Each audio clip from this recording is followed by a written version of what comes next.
चलिए मैं स्टार्ट कर देता हूँ आपकी सुविधा के लिए। सबसे पहले तो आप सबको और आपके माध्यम से समस्त जनता को नवरात्रि की, दुर्गा पूजा की बहुत सारी शुभकामनाएं।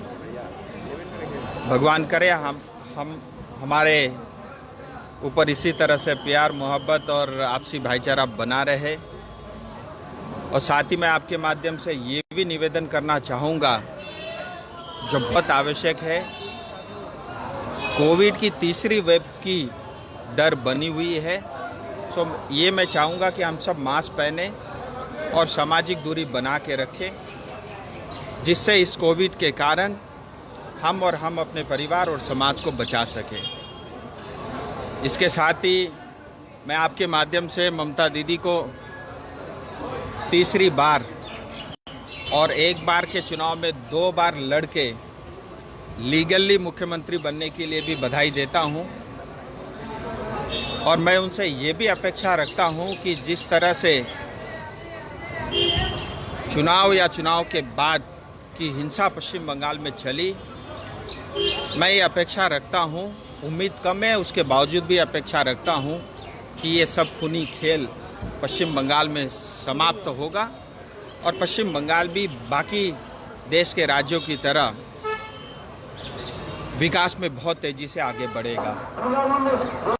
रही बात 12 तारीख जो टॉक्स गृह मंत्रालय ने बुलाया है, जिसके संदर्भ में आपने भी प्रश्न पूछे हैं, हाँ ये सही है। 12 तारीख को केंद्रीय गृह मंत्री जी ने और जो एक पत्राचार किया है और जिसके माध्यम से 4 बजे शाम को 12 तारीख को दिल्ली में जो है टॉक्स स्टार्ट होगा। जैसा कि हम सब जानते हैं, भारतीय जनता पार्टी और मोदी जी के नेतृत्व में भारत सरकार देश भर में जो ऐसे मुद्दे थे जो जटिल थे, जो सीपीएम के समय या कांग्रेस के समय में जिनको कारपेट के नीचे डाल दिया था, ऐसे सभी मुद्दों को एक एक कर हल कर रही है और एक राष्ट्र, सशक्त राष्ट्र की तरफ बहुत तेजी से देश बढ़ रहा है। सो उसी कड़ी में पिछले दिनों में हम सब ने देखा बहुत सारी ऐसे समस्याओं का समाधान हुआ और अब जो गोरखाओं से जुड़े हुए जो समस्याएं हैं, उसका भी समाधान के लिए डायलॉग 12 तारीख से ओपन हो रहा है। मैं समझता हूं हम सब के लिए बहुत बड़ी बात है। पूरी दार्जिलिंग तराई डूवर्स की लोगों ने हिसाब से उनकी भी लिए भी उनके परिवार के लिए बहुत बड़ी जीत, श्रद्धांजलि भी है।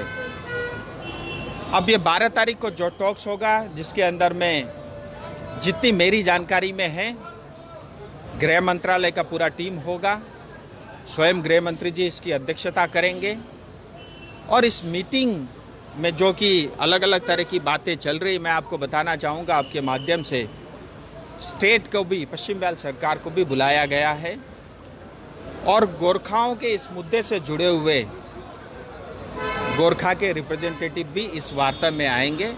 12 तारीख को टॉक्स होगा। मैं उम्मीद करता हूं कि ये एक सकारात्मक टॉक्स होगी।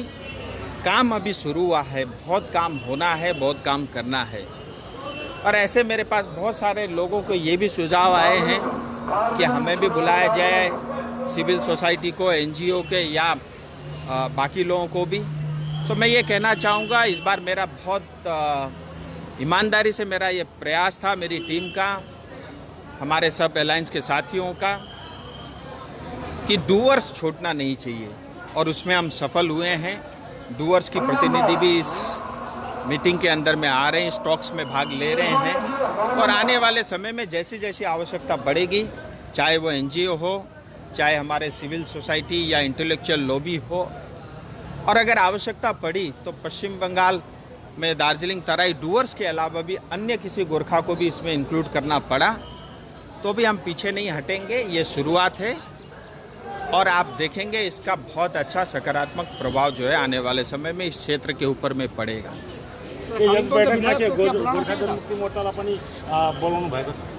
देखिए, मैं एक चीज़ आपको स्पष्ट कह देना चाहता हूँ, ये जो बैठक है ये जीटीए के लिए वार्ता नहीं है।